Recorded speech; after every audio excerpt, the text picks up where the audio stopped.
So whether you're just starting out or looking to go pro, I'm going to give you my recommendation of the 5 best video editing apps for the PC and which one will best fit you. Let's jump in. So first on my list is Adobe Premiere Pro. Now I'm going to say these are in no particular order on this list, but this one does happen to be my personal favorite, and simply because this is what I started out editing, over 20 years ago, that I learned and kind of grew up and became an editor with Adobe Premiere Pro. So it's the one I still use today pretty regularly, although I've used all the ones on this list, and sometimes for different specific needs, I still use other versions on this list because, as you'll see, each one sort of specializes in a different area and meets people where they're at. I would say Premiere Pro and one of the other ones on this list are sort of the leading edge of video editing for professionals. If you are looking to pursue this as a career and want to do this full time, I would recommend one of these two. And the reason is that they have the most robust set of tools and options in their video editing arsenal. One of the things that I really like about Adobe Premiere, it is part of the Adobe Creative Cloud suite. So if you subscribe to that, you get not only Adobe Premiere Pro, but also their cloud storage, their color grading tools and Audition for audio editing, just a ton of tools that sort of come built in with that.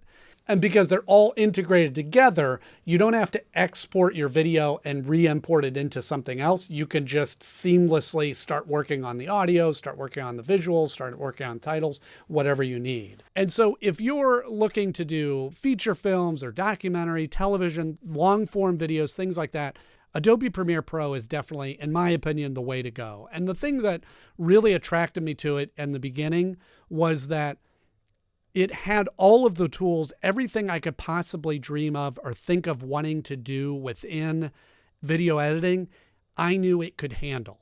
I may not know how to do that just yet, but I knew it could do that. There was no real limitations on whatever I could think up it could handle. The next on my list goes sort of hand in hand with this, and it's Adobe Premiere Rush.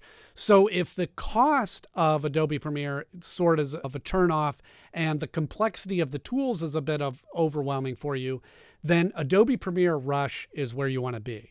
This is sort of a stripped down version of Premiere Pro, so there's limits to what it can do, but it's focused on being able to, as the name implies, being able to edit something quickly in a rush. And it really focuses on editing videos for social media, short form videos, TikToks, Instagram, that sort of thing.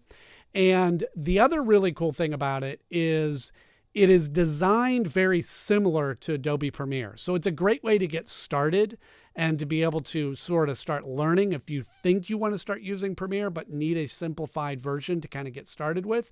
And then you could always upgrade and go to Adobe Premiere Pro later on.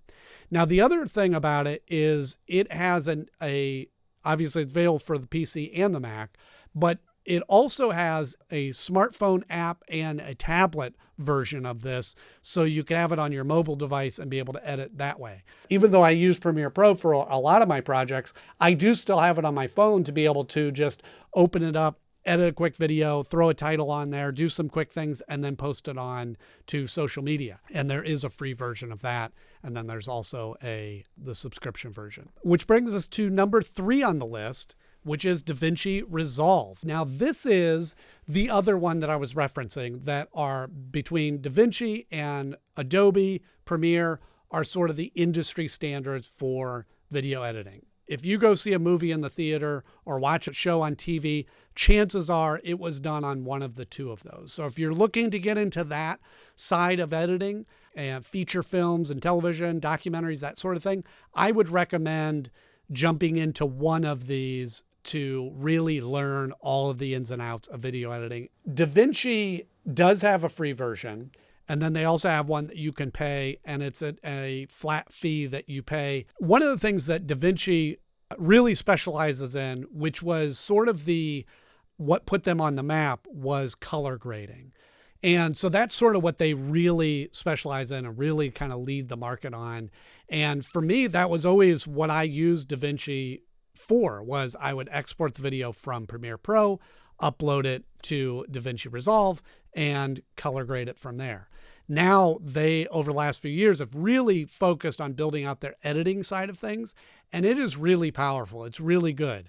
To be honest with you, if I was to start editing today, there's a strong argument that I may have started off with DaVinci over Premiere Pro, given everything that I know right now and where DaVinci Resolve is and sort of their payment structure. And you see the layout is very similar to Premiere Pro. They sort of followed that design level. So they are easy to sort of adapt back and forth. If you work for a company that's like, oh, we only use DaVinci Resolve and you've learned on Premiere, it's very easy to sort of switch. And both really, really strong industry standard video editing for professionals. And the next one is Filmora. Now, this one I would say is much more geared for those that are just looking to achieve the results of editing and less interested in the actual process of editing. And the reason for that is that Filmora is more focused on the AI side of editing, where you can upload footage and let it do the work. You can have it smart cut the scenes. You can cut it down to shorter clips. You can enhance it. You can create a cutout. You can have it follow the action. You can have it do multi-camera editing, those sorts of things. All of these apps utilize AI in some form or another, but I would say Filmora to me really seems to be leading the AI charge in video editing. So if you're just looking to, I just want this video edited, I just want this cut, or you're looking to really churn out a lot of content quickly, Filmora might be the way to get started. There is a version that you can start with for free, and then you can kind of upgrade from there. And then finally on my list is CapCut. And again, these are in no particular order. This is not my least favorite on the list. I use this one sort of regularly, depending on what I'm looking to do. And this one is, again, very much geared towards those that are just starting out and people that just want to edit something quickly. It has a lot of AI tools built into that. It has ways of reframing. They have a lot of templates to kind of design for specific apps and things like that. And the other thing that I really like about it is it has a web interfaced version where you can just go onto the web version, upload your footage, do that. You don't even have to open up an app or download it, although they do have the app that's available across various devices. And this one, again, is more about if you're just starting out and you're looking to achieve the results of editing, this is the way to go. That really is more focused on just getting the video done. And I would say it's harder to transition from CapCut or Filmora into a professional stance on editing just because of the way that the software is structured or the app is structured. By no means is it impossible, but it takes a lot of the kind of creative side of things off your plate to just go, hey, we can create this video. Hopefully I've helped steer you in the right direction. And with that, thank you for watching, and I'll see you in the next video.